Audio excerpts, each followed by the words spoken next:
Bendiciones y gracias por nuevamente acompañarnos en este estudio de el libro de Apocalipsis, que cada vez se pone más interesante porque vamos a la mitad de la gran tribulación, que es el momento en el que Dios juzga a la humanidad por no haber aceptado este regalo de salvación que es el sacrificio de Jesucristo. Entonces vamos a darle inicio siempre, como en todas las reuniones, haciendo una oración y dándole gracias a Dios por este tiempo. Señor y Padre, te agradecemos tanto porque en este momento tú nos permites seguir hablando, meditando y escuchando tus palabras. Te pido que este estudio sea guiado por ti, que tu espíritu nos hable a través de la palabra que tú has dejado escrita y que sea el Espíritu Santo que nos revele a todos y cada uno de nosotros las cosas que están por venir y en lo que debemos de meditar y pensar sobre esto. Te agradezco por el tiempo, los medios y todo lo que tú nos das para que este recurso llegue a más y más gente. En el nombre de Jesús. Amén. Bien, vamos a darle inicio a la lectura de este capítulo 15 del libro de Apocalipsis. El título de este capítulo es Los ángeles con las 7 postreras plagas.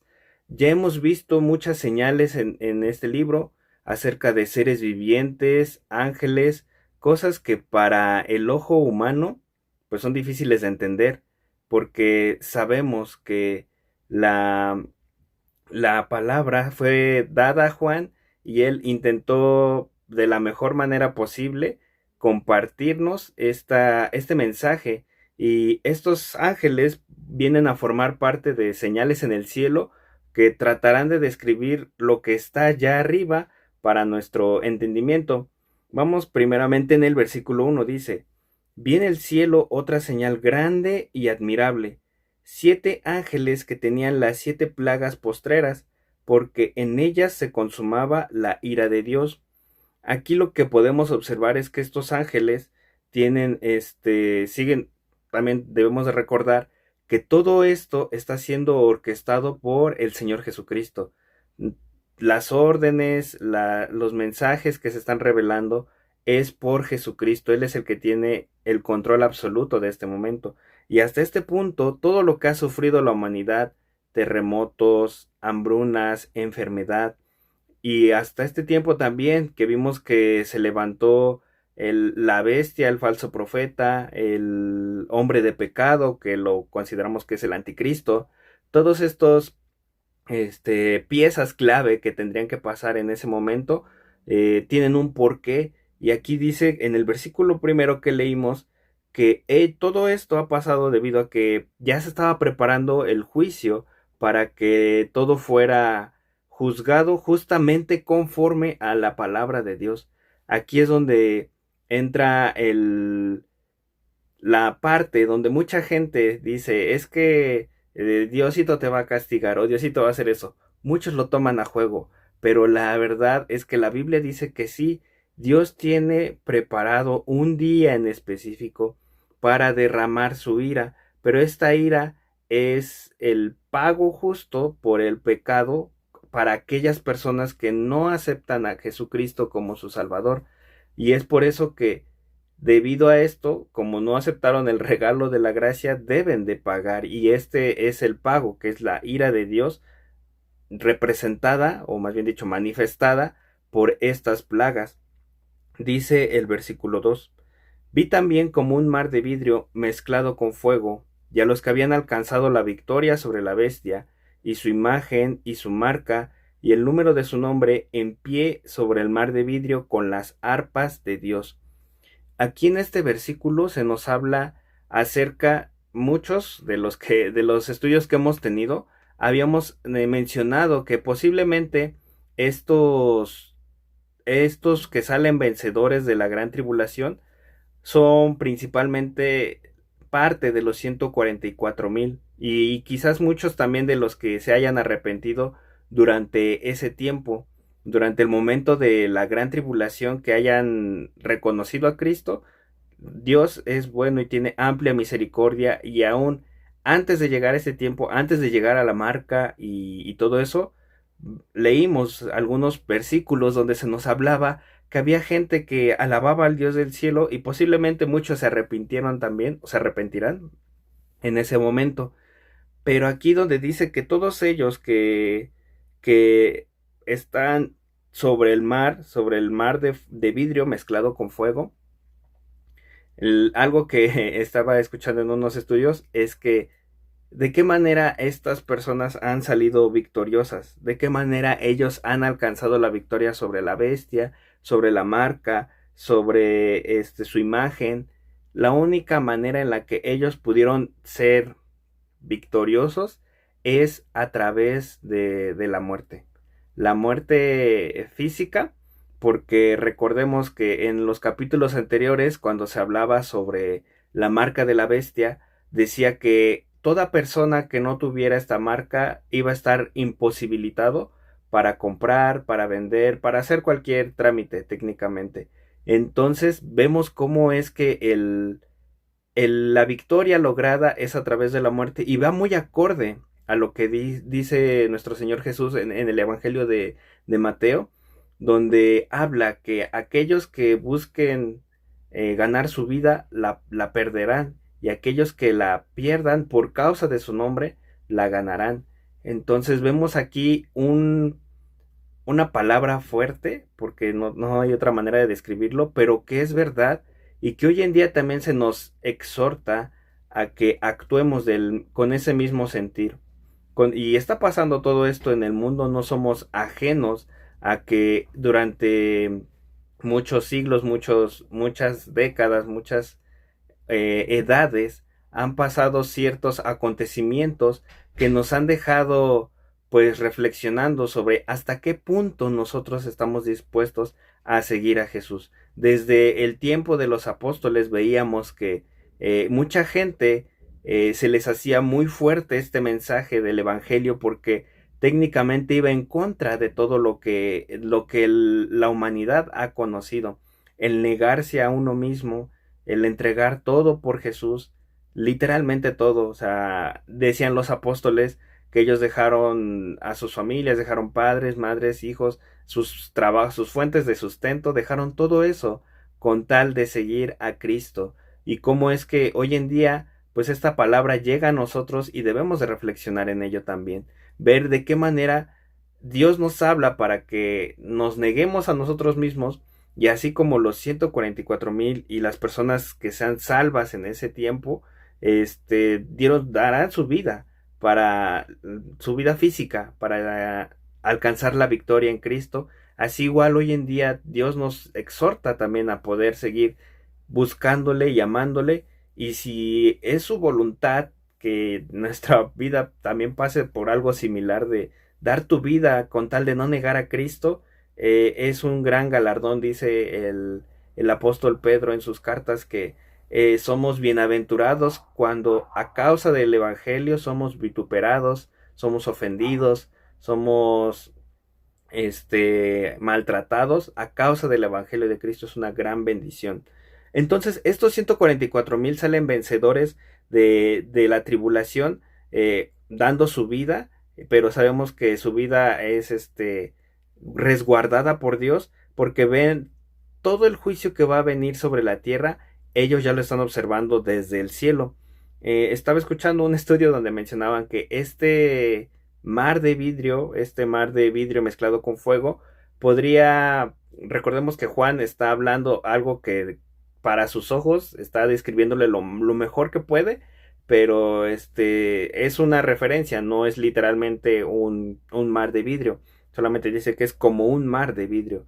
En ese aspecto mencionaban algunos autores que puede referirse a la perspectiva que tendría Juan desde el cielo, viendo cómo a través de las nubes se ve todo, pues el fuego del juicio que se desatará sobre la tierra. Es una interpretación muy podríamos tomar en cuenta, debido a que sí es difícil de interpretar este pasaje con un lenguaje humano normal. Es por eso que menciona ese, pues es algo que destaca de este versículo. También menciona que las personas que fueron salvas estaban sobre el mar de vidrio con las arpas de Dios. Aquí las arpas posiblemente sí se refiera a un instrumento o a algún motivo de alabanza, pero conforme al contexto o lo que sigue en el siguiente versículo, podríamos entender que sí, en ese momento las personas que sean salvas de la tribulación y ya hayan ganado su vida para la eternidad en Cristo, será para la gloria de Dios. ¿Y cómo manifiestan eso? Pues por medio de una alabanza. Dice aquí el versículo 3: y cantan el cántico de Moisés, siervo de Dios, y el cántico del Cordero, diciendo: grandes y maravillosas son tus obras, Señor Dios Todopoderoso. Justos y verdaderos son tus caminos, Rey de los santos. A los sellados, a aquellos que han sido sellados, que fueron apartados para Dios, se les da la capacidad de alabar con un cántico que solamente los redimidos y los salvos y los salvados pueden entonar. ¿Por qué digo esto? Porque el cántico de Moisés muy probablemente se refiera al que está mencionado en Éxodo, o tiene un paralelismo con Éxodo 15 del 1 al 21. Y también en Deuteronomio 28, si no mal recuerdo, también hay otro cántico que Moisés entona antes de su fallecimiento. Posiblemente es eso, pero ¿a qué se refiere esto con el cántico de Moisés? Y si de Moisés, siervo de Dios, y el cántico del Cordero. El cántico de Moisés en ambas, principalmente en Éxodo 15, se da cuando el pueblo de Israel es salvado de la mano de Faraón. Entonces ellos son rescatados, pasan a través del mar y llegan a la otra orilla y reconocen la grandeza de Dios por haberlos librado en ese momento de gran angustia. Ahí es donde podemos dar cierta similitud con lo que pasa aquí en Apocalipsis, porque estas personas, cuando veían que su esperanza ya estaba quizás perdida, como los israelitas que decían: es que ya nos va a alcanzar el faraón, es que viene a caballo y nosotros somos muchos, vamos muy lento, tenemos niños. O sea, estaban en un momento de pánico, por así decirlo, y en el momento en que son rescatados, alaban a Dios, alaban cuando ven el final de esa persecución. Y de cierta manera así pasará igual durante el tiempo de la gran tribulación, cuando estas personas selladas sean rescatadas, y no solamente ellos, ¿no? También le damos gloria a Dios por la iglesia, que tenemos esa esperanza de que también estemos juntamente con Él. Y hoy en día es un buen día para poder alabar a Dios por la salvación, por darnos ese regalo inmerecido, saber que sin Él estaríamos muertos dice la Biblia, en nuestros delitos y pecados, si no tuviéramos esa certeza de que Cristo dio su vida por nosotros, seguiríamos igual. Entonces es algo fundamental, es algo, diría de cierta manera, natural, que cuando recibimos esa salvación, cuando una persona es rescatada de la persecución, su respuesta natural es alabar. Y aquí de manera infinitamente más potenciada, más principalmente, como decirlo, o sea, lo es alabar a Dios. Ese es el propósito de la alabanza, alabar a Dios. Dice la Biblia que fuimos creados para gloria de su alabanza. Entonces, el hecho de que este momento, que sí, para la tierra será de ira, de mucho dolor, mucha persecución, para Dios, para los salvos, los redimidos, será un momento de gozo, porque se está manifestando la justicia que por tanto tiempo hemos estado clamando a Dios en nuestras oraciones. Dice aquí el versículo 4: ¿quién no te temerá, oh Señor, y glorificará tu nombre? Pues solo tú eres santo, por lo cual todas las naciones vendrán y te adorarán, porque tus juicios se han manifestado. Con respecto al cántico de Moisés, quisiera compartirles rápidamente unos versículos que para mí siento que son, para lo que leí y lo que dice la Biblia, son relevantes, porque si nos enfocamos mucho en el cántico de Moisés, donde dice Éxodo 15, dice así: entonces cantó Moisés y los hijos de Israel este cántico a Jehová, y dijeron: Cantaré yo a Jehová porque se ha magnificado grandemente, ha echado en el mar al caballo y al jinete. Jehová es mi fortaleza y mi cántico y mi salvación.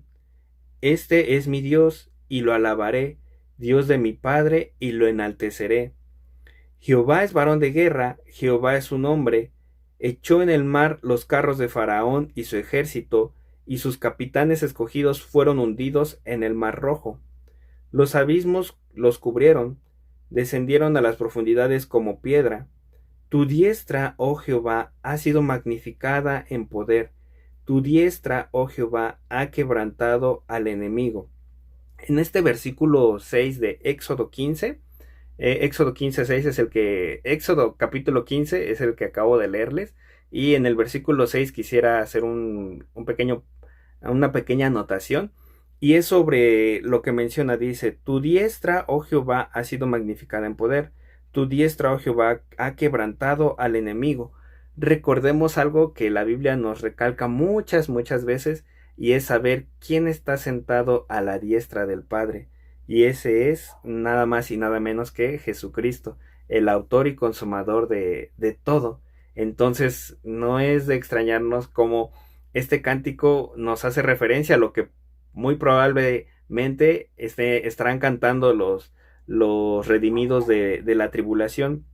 Y solamente para dar un poco de contexto en ese aspecto, recordemos lo que dice Marcos 12:36. Son unas citas que reafirman acerca de que Cristo está a la diestra del Padre, y es por eso que en este versículo la diestra toma un papel muy importante, porque hace referencia a Jesucristo también. Marcos 12, versículo 36, Marcos 14:62, Lucas 22:69, Salmo 110:1 y Hechos 5:31 son algunos versículos que nos hablan acerca de la diestra del Padre, de la diestra, de aquel que está a la diestra del Padre. Vamos a leer rápidamente al menos uno, Marcos 12:36, que dice así: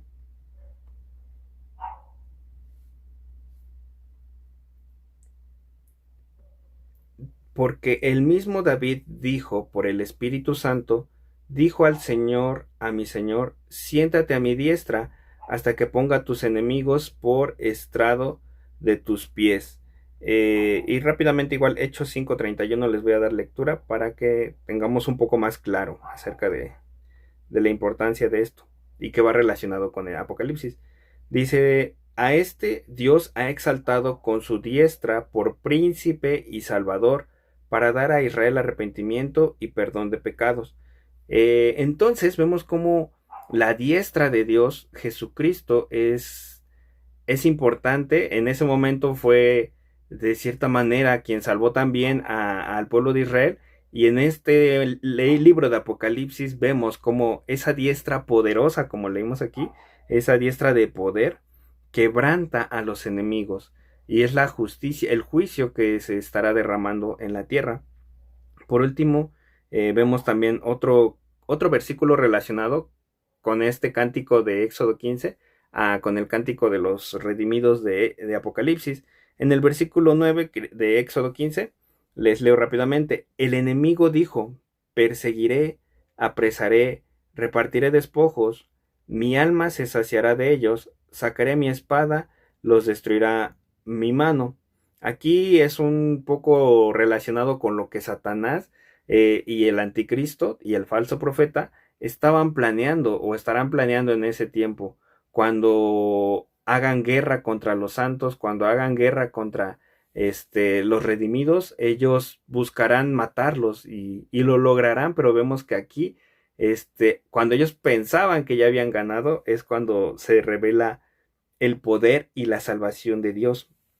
En el versículo 11, rápidamente les leo: ¿quién como tú, oh Jehová, entre los dioses? ¿Quién como tú, magnífico en santidad, terrible en maravillosas hazañas, hacedor de prodigios? Extendiste tu diestra, la tierra los tragó, condujiste en tu misericordia a este pueblo que redimiste, lo llevaste con tu poder a tu santa morada. Lo oirán los pueblos y temblarán, se apoderará dolor de la tierra de los filisteos. Entonces los caudillos de Edom se turbarán, a los valientes de Moab los sobrecogerá temblor, se acobardarán todos los moradores de Canaán.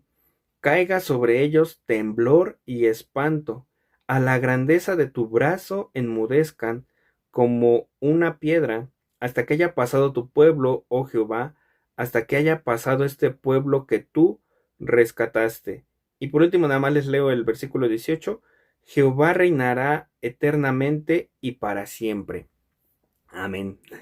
Gracias porque gracias a Dios porque este salmo nos da una idea quizás de cómo será ese cántico que entonen los 144,000, que solamente tenemos una parte, que es el principio, pero vemos que está muy relacionado con lo que leímos en Éxodo 15, y es por eso que también me gustó mucho compartir esa parte, saber que es Dios el que tiene el control de todo.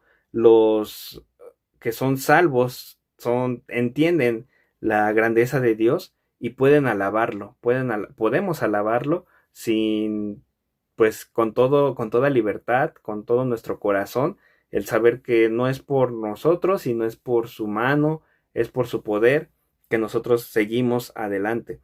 Nos quedamos en el versículo 4, que también va relacionado a lo que leímos. Decía: ¿Quién no te temerá, oh Señor?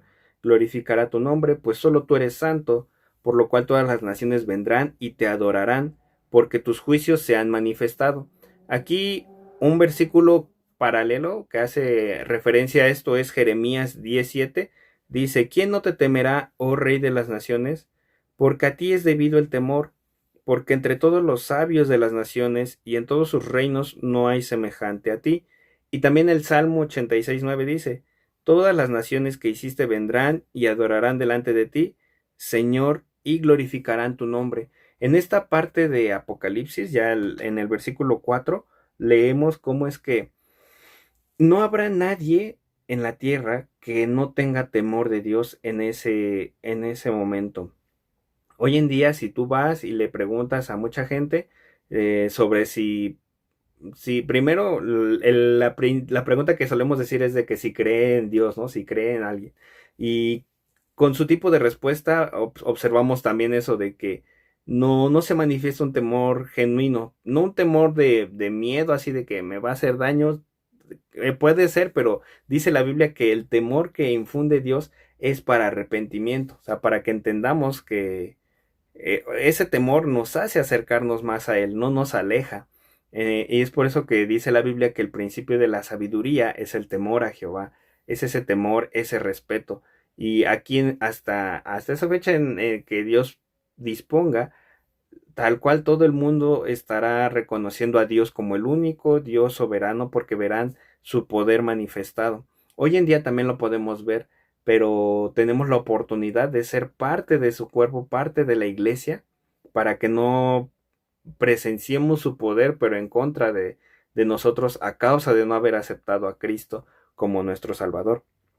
Dice el versículo 5: Después de estas cosas miré, y aquí fue abierto en el cielo el templo del tabernáculo del testimonio, y del templo salieron los 7 ángeles que tenían las 7 plagas, vestidos de lino limpio y resplandeciente, y ceñidos alrededor del pecho con cintos de oro. Nuevamente hay que recordar que esta parte donde dice que fue abierto el cielo y vio el templo del tabernáculo del testimonio, el tabernáculo, todo lo que Dios le mandó a Moisés hacer para instaurar el tabernáculo, el arca del pacto, el lugar santísimo, el lugar de lavamientos, todo eso hay que recordar que es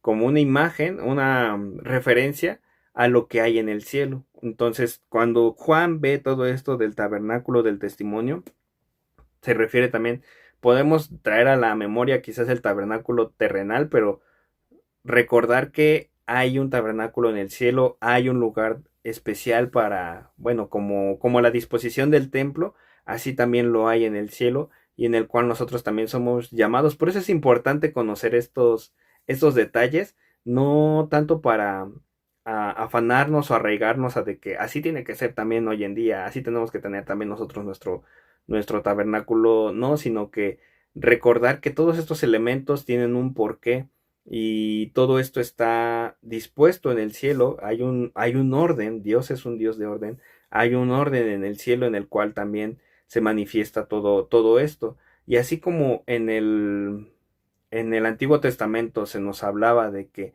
los sacerdotes iban al tabernáculo y empezaban a ministrar, empezaban a ofrecer holocaustos o a ofrecer ofrendas, pero había un orden, había alguien encargado de hacer eso.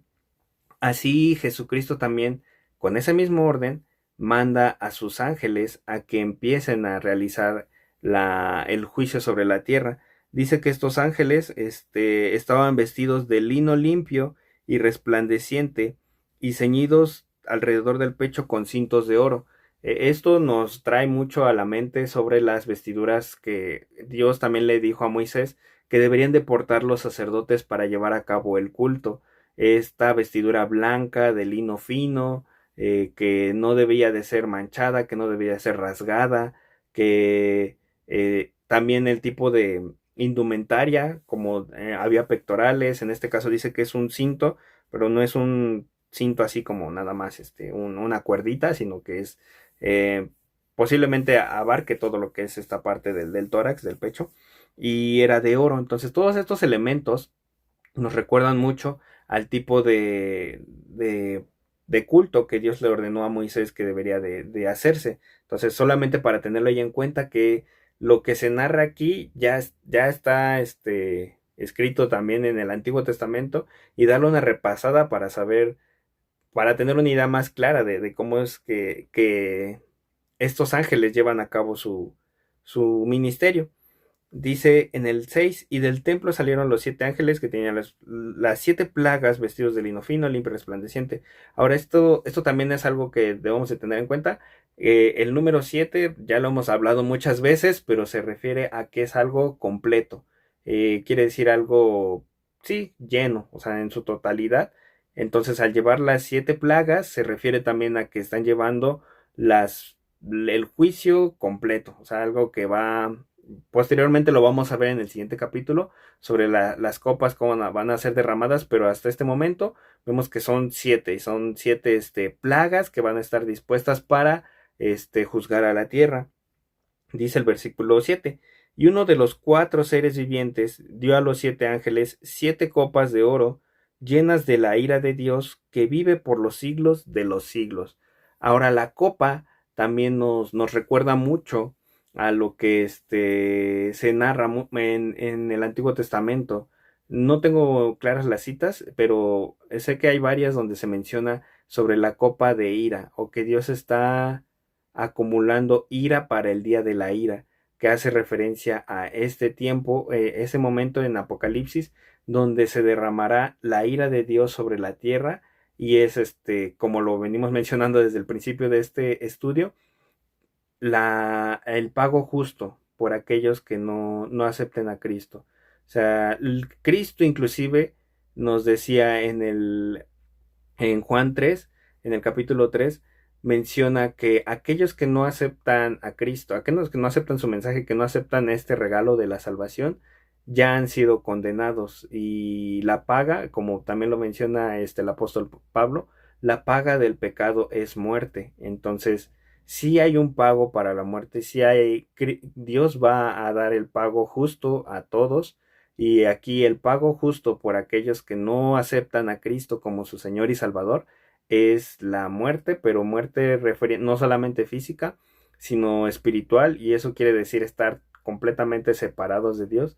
Si reconocemos que Dios es el que llena todo en todo, estar separado de Dios literalmente sería estar vacío, o sea, no tener nada, y por toda la eternidad, pues es un castigo muy fuerte, es un pago muy fuerte que la verdad hoy en día todo lo que lleguemos a hacer en vida, porque dice la palabra que todo lo que hagamos en vida será, todas nuestras obras están siendo registradas, y no es como el enemigo que registra para irnos a acusar y decir no, están siendo registradas para que se haga evidente esta justicia. O sea, esto tiene un porqué, y el hecho de que se nos esté diciendo todo hoy en día, que esté este mensaje al alcance de todos, es para que meditemos y entendamos lo, como decía el primer versículo, lo terrible, lo admirable, admirable, pero no admirable de bello, sino admirable de terrible, de fuerte, lo fuerte que es este mensaje, y que podamos entender pues hacia dónde vamos.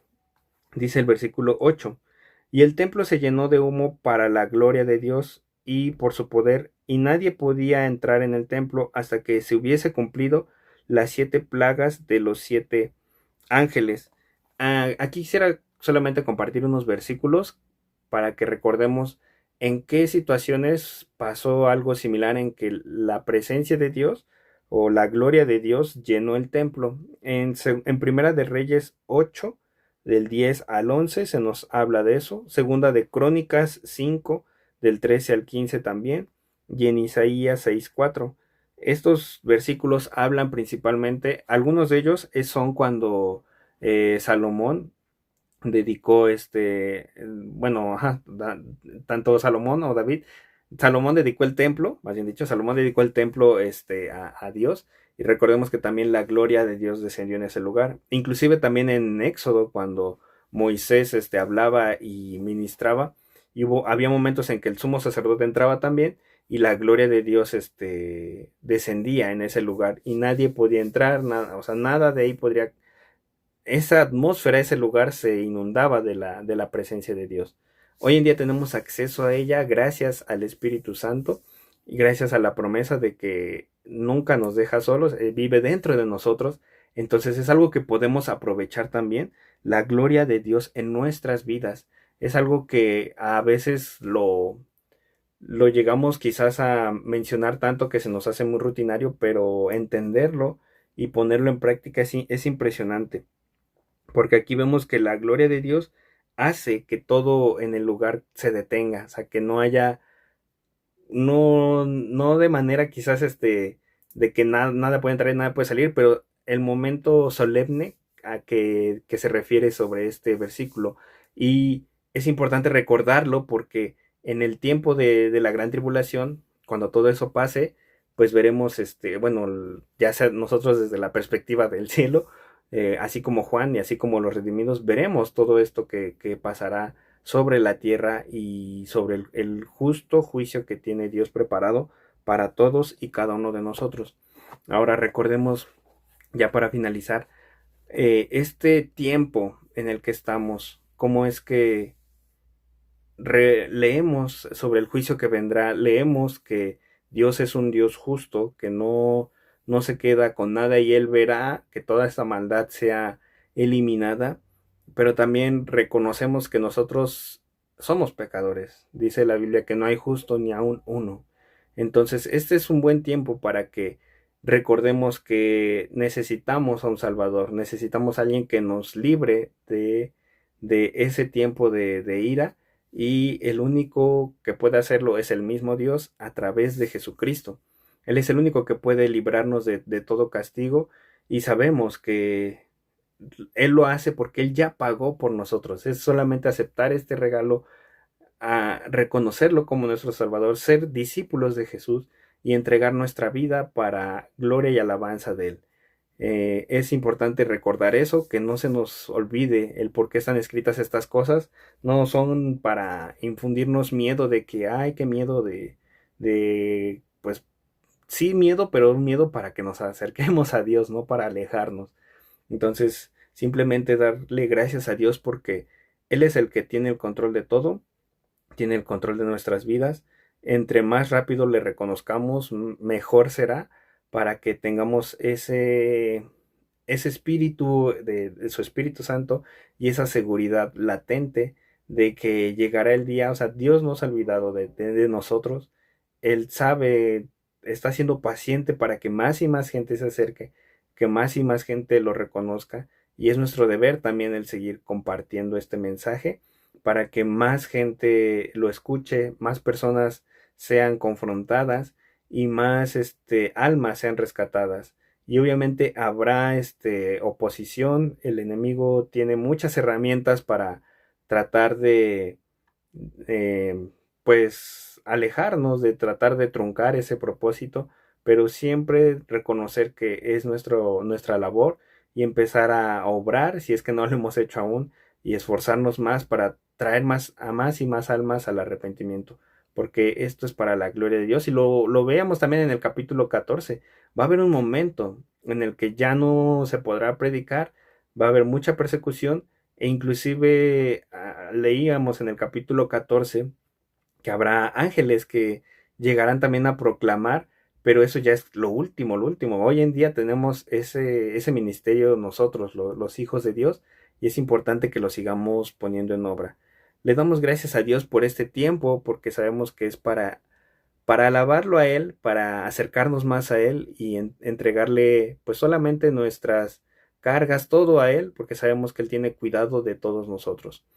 Bendito Dios, te doy gracias por este tiempo. Te pido que más y más gente escuche este mensaje, que sea tu Espíritu Santo el que sea, que nos hable, que nos confronte, que nos redarguya y que nos enseñe a depender solamente de ti. Te alabamos, Señor, te damos gracias por este tiempo. Te pedimos que seas tú el que nos ayude a meditarlo en nuestros hogares también y aún en comunión para que podamos seguir creciendo juntos. En el nombre de Cristo Jesús. Amén.